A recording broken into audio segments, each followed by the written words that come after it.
In the early hours of the morning, when the sun is just barely awake itself, an alarm sounds on the raft, the maximum security prison for superhuman inmates. Sirens blare and buzz and are equally matched by the thundering chorus of stomps from the security personnel. All hands on deck must report to Cell Block 6 on Level 1. This is not a drill. The security peers over and sees the Spider Slayer is secure. Morbius is secure. The Lizard is secure. That only leaves one man, Dr. Octopus. The security arrives into the medical bay in which Dr. Octopus resides. Two medical personnel await their arrival. The medical personnel were the ones who summoned the security. They, themselves, were quite alarmed. Dr. Octopus has not shown any activity in weeks. Before this morning, they were under the assumption that he only had a few hours left to live. And now, out of nowhere, he started saying something. One of the security team tells the others to keep their weapons ready. No matter what this man looks like now, he is the same man who once took over every machine in the city with his mind. And a month ago, he almost fried the entire planet. Currently, Dr. Octopus is locked within the medical bay of the raft, within a life-sustaining chamber, whose life, in turn, is being sustained by various machines produced by the medical team. Getting closer is not going to work out in the favor of the officer, but he needs to understand what the dying man is trying to say. Peter Parker.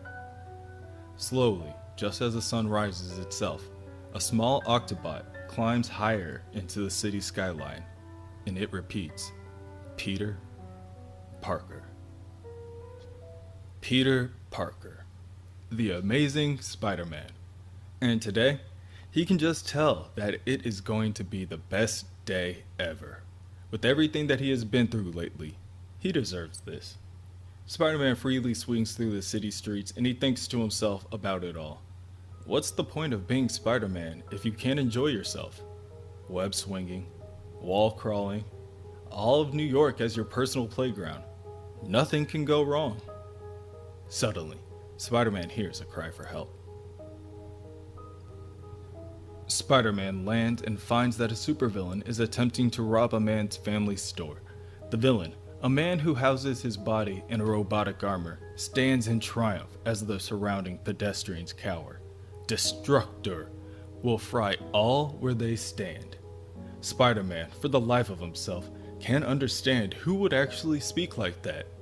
As he flips forward, before leaping in with a powerful strike with his right fist, Destructor is left unprepared to deal with Spider-Man's speed, and his helmet and jaw are left shattered.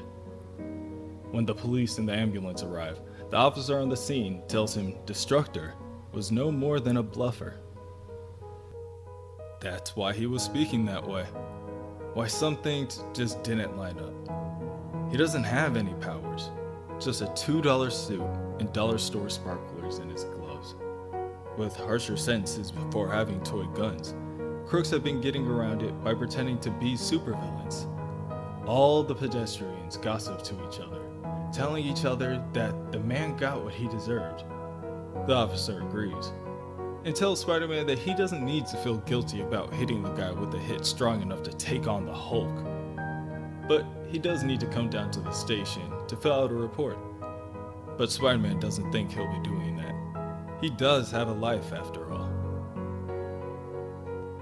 When Spider-Man arrives home, he sees that he has a number of missed calls. The first, his Daily Bugle subscription is expiring. The next, Mary Jane.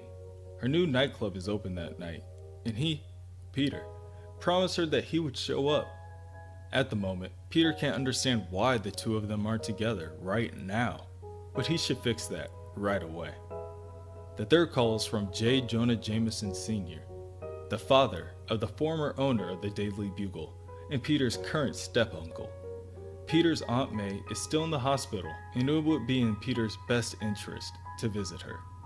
The last call is from Max Modell, from Horizon Labs. Work. It is still hard to believe that Peter is on the research and development team for Horizon Labs. For a poor boy from Queens who always wanted to be a scientist, it certainly is a dream job. With the end of the quarter quickly arising, Max is wondering, what is Peter's new invention that he previously mentioned to him? Peter assures Max that the inventions that he created before, the noise reduction headphones, the new motorcycle helmet design, the medical transport box, they've all made millions for Horizon. But they were all mere trifles.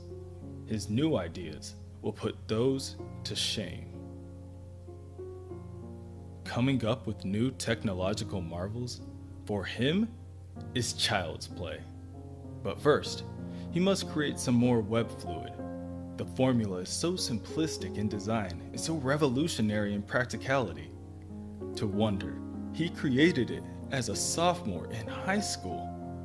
He has lost too many years already to stagnation. As a man of science, as a man altogether. And he knows where to start. MJ's new nightclub. MJ. Peter dons a suit and tie. Tonight, he is prepared to look his best. When Peter arrives at the nightclub, it is still a little early, and the employees are preparing for the night's events.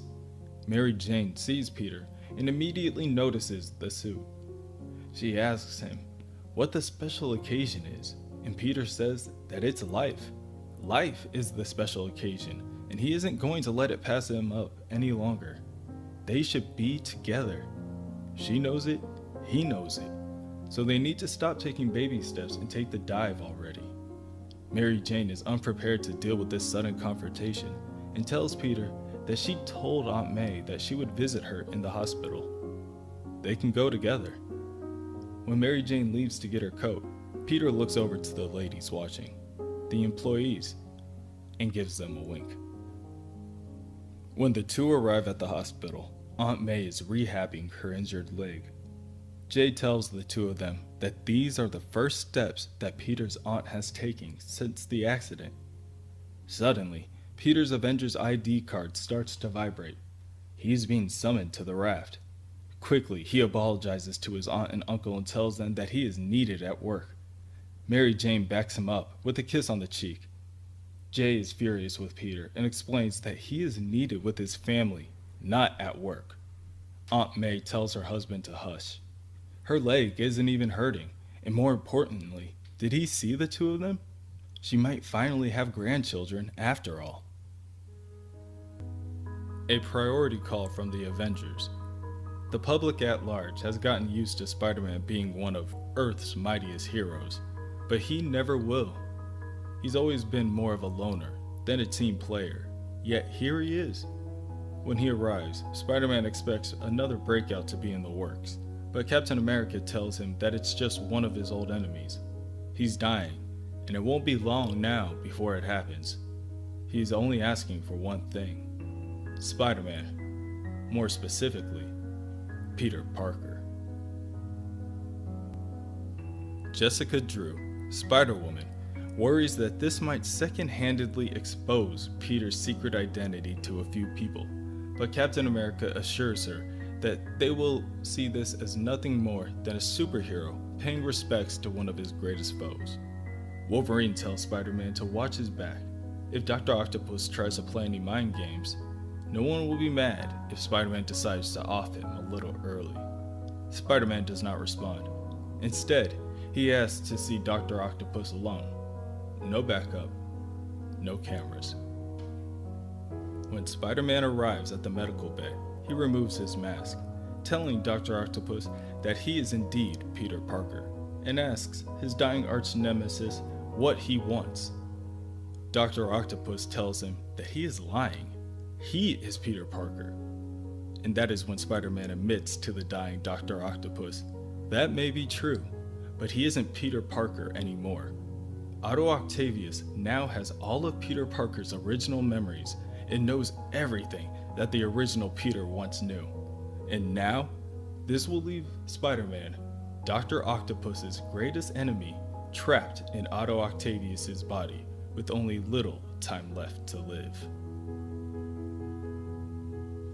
trapped in a broken body, only made that way by years of Spider-Man's brutal beatings. And like any good magician, Dr. Octopus will not reveal his secret. Peter Parker will die, never knowing how his greatest enemy performed his last and greatest trick. Peter Parker begins to seize, and Dr. Octopus slides his mask back on as he calls for a medic. Wolverine asks if Spider-Man tried to kill Doc Ock, but Spider-Man admits that he just said his goodbyes. Captain America asks Spider-Man if he's going to be alright, and Spider-Man tells him that he isn't going to spare it a second's thought. He's got better things to do with the rest of his life.